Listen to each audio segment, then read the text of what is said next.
Ustadz, sekarang ini kan kalau masuk rodoh itu kan pakai nusuk. Itu kan kadang dapat, kadang enggak. Kalau misalkan kita qadarullah nggak dapat, itu bolehkah misalnya ada jasa yang nawarin gitu kita beli aja? Kita masuk Raudhah itu yang resmi ada dua. Satu nusuk. Ana sarankan memang kepada jemaah kalau memang mau ke Madinah segera minta visanya, terus segera daftar nusuknya supaya dapat dapat jatahnya. Tapi nusuk itu hanya bisa satu orang satu. Kecuali log out lalu create account lagi, terus kayak Mas ya.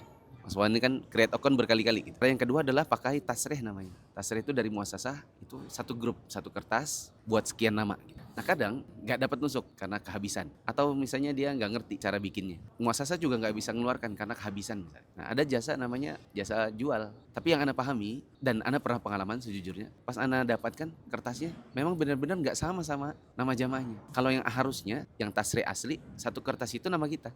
Mufli siapa siapa siapa itu kelihatan gitu. Nah, ini namanya benar-benar beda. Bahkan ada yang namanya itu nama orang orang luar negeri. Anda pernah dikasih pas tak baca pakai bahasa Arab itu kayak misalnya Gorbachev, Nurmagomedov gitu kan.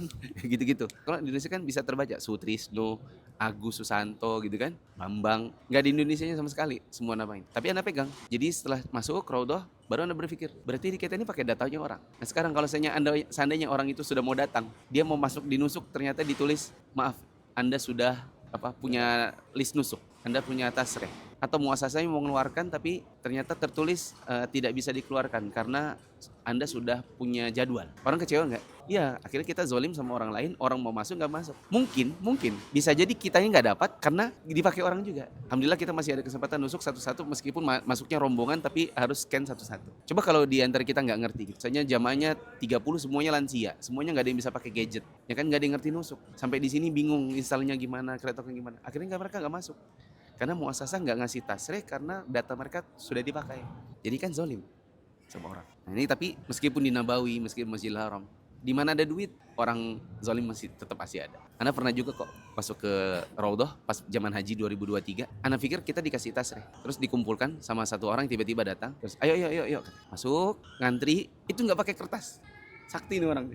Tapi Ana dengarkan pembicaranya karena ngerti bahasanya kan. Si polisinya bilang, "Lala, hadali, biarin masuk.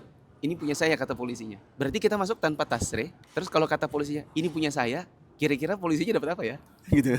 Jangan zolimi orang lain. Anda tanya dulu, ke Raudhah itu hukumnya apa maksimal? Sunnah aja. Gak ada yang bilang ke Raudhah itu wajib. Terus pakai data orang berarti kan kezaliman. Ini kayak kita mau tawaf demi mengincar Hajar Aswad, itu harus mukul-mukul orang. Ke Hajar Aswad hukumnya apa?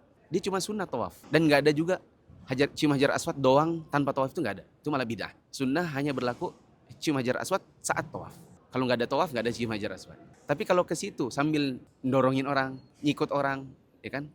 Terus gini orang, gitu kan? Terus tarik-tarikan sama orang, itu namanya demi ngejar sunnah, melakukan kezaliman. Jadi sama aja, ke Raudhah pakai data palsu, ke Hajar Aswad sambil zolimin orang. Edukasi yang terakhir adalah, Raudhah itu adalah satu bagian dari sekian banyak tempat mustajab. Raudhah is not the only one. Masjid ini tempatnya juga mustajab. Dan bukan cuma tempat, kan ada lagi waktu mustajab. Ada waktu mustajab seperti antara azan dan iqamah, di waktu sahur, di dalam sujud, di antara dua khutbah. Ada masih banyak lagi, doanya orang tua. Mustajab itu tidak hanya Raudhah. Jadi jangan normalisasi untuk masuk Raudhah pakai datanya orang, terus maksa, apalagi ngamuk, nggak dikasih, nggak dapat karena datanya telah dicuri orang lain, lalu menganggap Raudhah itu harus datang. Jawabannya tidak seperti itu. Masyayikh kita ini kan tinggal di sini kan banyak, tapi nggak ada yang ikut berjubel-jubel kan hari-hari pergi ke Raudhah. Jadi mereka menganggap kalau kita bisa masuk ke Raudhah, alhamdulillah. Jika tidak, jangan khawatir. Masih banyak tempat dan waktu yang mustajab selain Raudhah.